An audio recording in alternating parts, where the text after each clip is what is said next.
साथीहरु नमस्कार। लोकसेवा तयारीका लागि लोकसेवा गाइड नेपाल युट्युब च्यानलमा म तपाईहरुलाई हार्दिक स्वागत गर्न चाहन्छु। सदैव झैं आज पनि नयाँ विषयवस्तुका साथ म तपाईहरुको माझ उपस्थित भइसकेको छु। यो भिडियो हेर्दै हुनुहुन्छ भने कृपया भिडियो स्किप नगरेर अन्तिमसम्म हेरिदिनु होला र भिडियो हेरिसकेपछि तपाईको मनमा लागेको विचार प्रतिक्रिया कमेन्ट बक्समा राख्न सक्नुहुन्छ भने च्यानललाई सब्स्क्राइब गर्नुभएको छैन भने सब्स्क्राइब गरी छेउमै भएको नोटिफिकेसन बटनलाई अन गर्न सक्नुहुनेछ।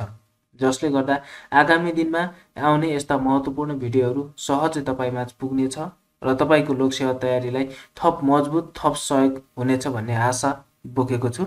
र आज विशेष गरी म नेपाली सेना अथवा नेपाल आर्मीमा लेखा जमदार पदमा आबद्ध हुनको लागि के कति कुराहरू चाहिन्छ, के कति शैक्षिक योग्यता प्राप्त गरेको हुनुपर्छ, कुन उमेर समूह हुनुपर्छ र पाठ्यक्रम के छ नेपाली सेनाको लेखा जमदार हुनको लागि भन्ने बारेमा जानकारी दिन गइरहेको छु।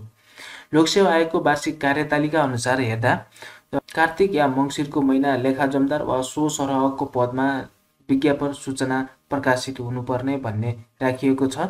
यसलाई आधार मानेर हेर्दा यो मंसिरको अन्तिम हप्तासम्म यो लेखा जमदार वा सो सरहको पदमा ठूलो मात्रामा विज्ञापन आउने देखिन्छ। त्यसैले नेपाली सेनामा तपाई आबद्ध हुन चाहनुहुन्छ, त्यसमाथि नि लेखा जमदार भएर नेपाली सेनामा आई सेवा गर्न चाहनुहुन्छ भने यो भिडियो तपाईको लागि हुनेछ।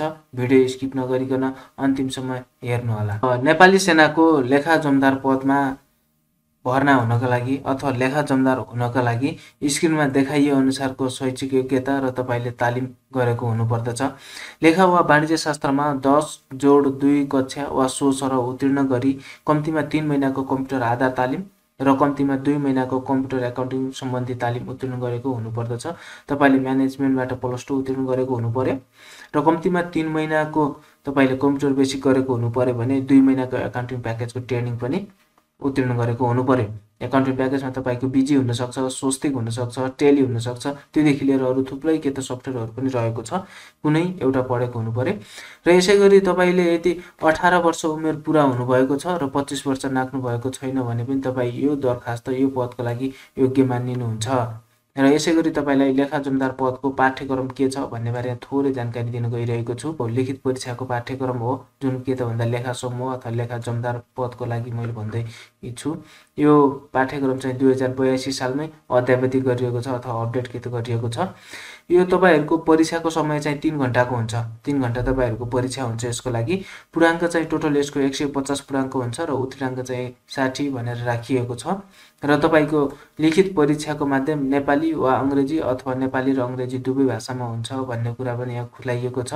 तपाईलाई भाषा सम्बन्धी पनि कुनै समस्याहरु भएन। र यो पाठ्यक्रम कहिले परिमार्जित गरिएको छ भन्दा 2082 साल 5 महिना 5 गतेबाट लागू हुने गरी भनेर त्यतिबेला अद्यावधि गरिएको अहिलेको पाठ्यक्रम हो। र तपाईको लिखित परीक्षाको योजना र पाठ्यक्रम यस अनुसार रहेको छ। तपाईको विषय चाहिँ सबै पेशा सम्बन्धी हुनेछ। त्यसमध्ये तपाईहरुको दुई तरिकाको एक्जाम हुन्छ। एउटा 50 पूर्णांकको अब्जेक्टिभ परीक्षा प्रणाली रहेको छ, मल्टिपल चोइस क्वेशन, जसमा 50 वटा प्रश्न एक एक पूर्णांक गरेर 50 पूर्णांकको तपाईको मल्टिपल चोइस क्वेशन अथवा एमसीक्यू क्वेशन हुन्छ, जसको समय चाहिँ 45 मिनेटको हुनेछ भने अब बाँकी तपाईको 100 पूर्णांकको चाहिँ सब्जेक्टिभ हुन्छ। सब्जेक्टिभमा पनि दुईवटा खण्ड बनाइएको छ, एउटा सर्ट क्वेशन र एउटा लङ क्वेशनको छुट्याइएको छ। सर्ट क्वेशनमा तपाईलाई 12 वटा प्रश्न 5 अंकको गरेर 60 पूर्णांकको सर्ट क्वेशन आउँछ भने 4 वटा प्रश्न 10 अंकको गरेर 40 पूर्णांकको तपाईलाई लङ क्वेशन आउँछ, जसको टाइम तपाईलाई 2 घण्टा 15 मिनेट टाइम तोकिएको छ। यो समयभित्र तपाई सकिसक्नु पर्ने छ। र थप हामी हेर्दै जाउँ अझ। अब यसमा तपाईले के कुराहरु पढ्नुपर्छ भन्दा 1 नम्बरमा लेखा र लेखा प्रणालीको बारेमा पढ्नुपर्छ। जस्तो लेखा भने के हो, अकाउन्टको अवधारणा, सिद्धान्त, अनि एकोहोरो लेखा प्रणाली र दोहोरो लेखा प्रणालीको यसको परिचय, विशेषता, फरक के छ हैन। नेपाल सरकारको लेखा प्रणालीमा प्रयोग हुने मलेखा फारम, महालेखा परिचय फारम सम्बन्धी तपाईले पढ्नु पर्यो। तपाईले गभर्नमेन्ट एकाउन्टिङ सरकारी लेखा विधिको अवधारणाहरु पढ्नु पर्यो हैन। अनि क्याश बेसिस एकाउन्टिङ सिस्टम र एक्युरल बेसिस एकाउन्टिङ सिस्टम भन्छौं, नगदमा आधारित लेखाङ्कन प्रणाली र प्रोत्साहनमा आधारित लेखाङ्कन प्रणालीको बारेमा पढ्नु पर्यो। त्यसैगरी अर्को 2 नम्बरमा लेखा अभिलेख भनेको छ, अकाउन्टिङ रेकर्ड रेकर्ड भनेको लेखाको अभिलेख कहाँ कहाँ राख्न सकिन्छ, गोसा र भौचोको बारेमा तपाईँले पढ्नु पर्यो। सानो नगदी पुस्तिका भन्छौँ, पेटी क्यास बुक भनेर हामीले पढ्यौँ होला, त्यसको बारेमा पनि यहाँ फेरि पढ्नुपर्छ। अर्को छ ब्याङ्क नगदी किताब, ब्याङ्क क्यास बुकको बारेमा पनि यहाँ पढ्नुपर्छ। मन्थली स्टेटमेन्ट, त्यसपछि मन्थली एक्सपेन्डिचर, बजेट, अनि ब्याङ्क रिकन्सिलिएसन स्टेटमेन्ट, ब्याङ्क हिसाब मिलान विवरण, सन्तुलन परीक्षणको बारेमा यसमा पढ्नुपर्ने छ। इन्भेन्टोरी एकाउन्टिङको बारेमा पढ्नुपर्छ भने अडिट लेखा परीक्षणको बारेमा पनि पढ्नुपर्ने छ। अर्को 3 नम्बरमा बजेटको बारेमा तपाईँले पनि पढ्नुपर्ने छ। यहाँ यो बजेटको सैद्धान्तिक पक्ष, प्रकार, महत्त्व, नेपालमा सरकारी बजेट प्रणालीको विकास कसरी भयो, यसको रकमान्तर कसरी गरिन्छ र यसको बजेटका केही खर्च शीर्षक नम्बर के कस्तो, यसको बारेमा पनि केही तपाईँ जानकार चाहिँ हुनुपर्छ। अर्को छ कस्ट एकाउन्टको बारेमा पढ्नुपर्छ, लागत एकाउन्टको बारेमा अथवा लागत लेखाको बारेमा तपाईँले पढ्नुपर्छ। लागत लेखा र आर्थिक लेखा बीच के कस्तो भिन्नता रहेको छ, यो लागतको अवधारणा कसरी आयो भन्ने कुरा तपाईँले पढ्नु पर्यो। अर्को 5 नम्बरमा वित्तीय लेखा भनेर राखेको छ, फिनान्सियल एकाउन्ट, यो तपाईँले 12 को एकाउन्टमा पनि पढिसक्नु भएको छ हैन। व्यापार खाता, यहाँ ट्रेडिङ एकाउन्टको बारेमा पढ्नुपर्छ। Profit and loss account, balance सिटको बारेमा यहाँ पढ्नु पर्यो। क्याश फ्लो स्टेटमेन्टको बारेमा यहाँ पढ्नुपर्छ। फन्ड फ्लो स्टेटमेन्टको बारेमा पनि पढ्नुपर्छ। रेसियो एनालाइसिसको बारेमा पढ्नुपर्छ भने डिप्रिसिएसनको बारेमा पनि पढ्नुपर्छ, जुन कुरा तपाईँ पढिसक्नु भएको पनि छ।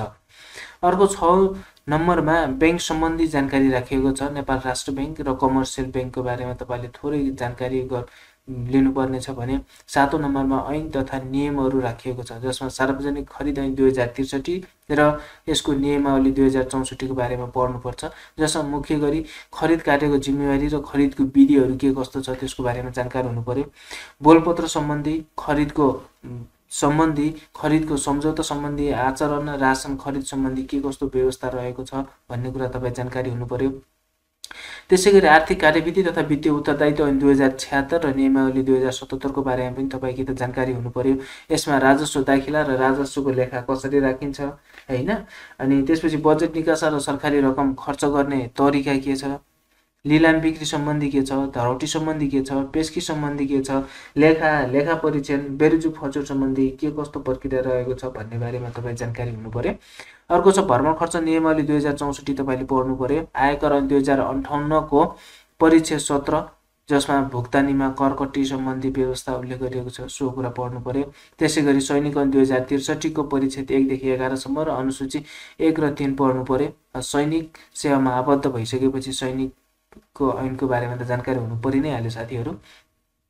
त्यसैगरी विविधमा महालेखा परीक्षकको कार्यालय, मलेप भनेर भन्छौँ, महालेखा परीक्षकको कार्यालयको बारेमा, महालेखा नियन्त्रकको कार्यालय र कोष तथा लेखा नियन्त्रकको कार्यालय कोले निकायको काम, कर्तव्य र अधिकार के रहेको छ भन्ने बारेमा चाहिँ जानकारी हुनु पर्यो। अनि अर्को छ एकल खाता कोषको, यसको परिचय, यसको उद्देश्य, विशेषता तथा यसको के त भन्दा महत्त्व किन रहेको छ भन्ने बारेमा जानकारी हुनु पर्यो, जसलाई हामी टिएसए भन्छौँ, ट्रेजरी सिंगल एकाउन्ट। त्यसैगरी आइपिएफएमएस, इजिपी, आरएमएस भन्छ, इपिमेन्ट भन्छ, एलएमबिएस भन्छ, पाम्स भन्छ। यहाँ पाम्स V2 भनेको पाम्सको भर्सन 2 हो, यो सम्बन्धी पनि तपाईँ जानकारी हुनु पर्यो। र माथि दिएको सबै पाठ्यक्रमबाट के कति क्वेसन सोधिन्छ भन्ने कुरा पनि यहाँ स्पष्ट खुलाइदिएको छ। जस्तो तपाईँको युनिट 1 बाट चाहिँ 25 पूर्णाङ्कको आउँछ, त्यसमध्येमा 10 पूर्णाङ्कको एमसिक्यू आउँछ, अनि 5 पूर्णाङ्कको एउटा सर्ट क्वेसन आउँछ र लङ क्वेसन चाहिँ एउटा 10 पूर्णाङ्कको आउनेछ। यसैगरी तपाईँको टोटल वेटेज चाहिँ कति 150 पूर्णाङ्कको इक्जाम हुन्छ। त्यसमध्येमा तपाईँलाई 150 मध्ये 50 पूर्णाङ्कको चाहिँ एमसिक्यू हुन्छ, मल्टिपल चोइस क्वेसन, त्यो पनि तपाईँलाई यो लेखा सम्बन्धी भित्रैबाट आउने हो हैन। तपाईँले अरू जीके आइक्यूहरू केही पनि पढ्नु परेन, तपाईँको यो पेशा सम्बन्धी मात्रै आउने भयो यो एमसिक्यू पनि। अर्को सर्ट क्वेसन छ, तपाईँलाई 5 मार्क्सको क्वेसन चाहिँ 12 वटा क्वेसन आउँछ, 60 पूर्णाङ्कको चाहिँ तपाईँलाई सर्ट क्वेसन आउँछ भने 40 पूर्णाङ्कको चाहिँ तपाईँलाई के आउँछ त लङ क्वेसन आउँछ। यो चाहिँ रह्यो तपाईँको पाठ्यक्रमको बारेमा। लेखा जमदार पदका लागि लोकसेवा आयोगले लिने लिखित परीक्षाको पाठ्यक्रम यति नै रहेको छ। तपाईँहरूले यो पाठ्यक्रमको राम्रोसँग तयारी गर्नुभयो भने तपाईहरूको परीक्षा एकदमै लाभदायक हुनेछ। तपाईहरू नेपाली सेनामा आबद्ध हुन सोच्नु भएको तपाईहरूको सोच पूरा हुनेछ। र यसको तपाईँ तयारी क्लास लिन चाहनुहुन्छ भने हाम्रो अध्ययन प्लेटफर्ममा यसको क्लास भइसकेको छ, सुचारु भइरहेको छ है। यसको कन्ट्याक्ट कसरी गर्ने भनेर यसको नम्बर चाहिँ मैले तल डिस्क्रिप्सनमा राखेको छु, कृपया हेरेर थप जानकारी लिन सक्नुहुन्छ। र आजको विषयवस्तुको अन्तिम चरणमा आइपुगेको छु। जाँदा जाँदै तपाईँले युट्युब च्यानललाई सब्स्क्राइब गर्नुभएको छैन भने सब्स्क्राइब गर्न नबिर्सनुहोला। भिडियो हेरेर तपाईँलाई कस्तो प्रतिक्रिया लाग्यो कमेन्ट बक्समा राख्नुहोला र भिडियो राम्रो लाग्यो भने पनि साथीहरूमा सेयर गर्न चाहिँ नभुल्नुहोला। साथै फरक फरक विषयको भिडियोहरू अपलोड हुनेछ। लोकसेवा आयोग तपाईँहरू तयारी गर्नेलाई एकदमै लाभदायक भिडियोहरू मैले अपलोड गरिरहनेछु। तपाईँहरूलाई कुनै जिज्ञासा अथवा समस्या छ भने कमेन्ट बक्समा राख्न सक्नुहुन्छ भन्दै आजको भिडियोबाट म छुटिन चाहन्छु। हवस् त, नमस्ते, धन्यवाद।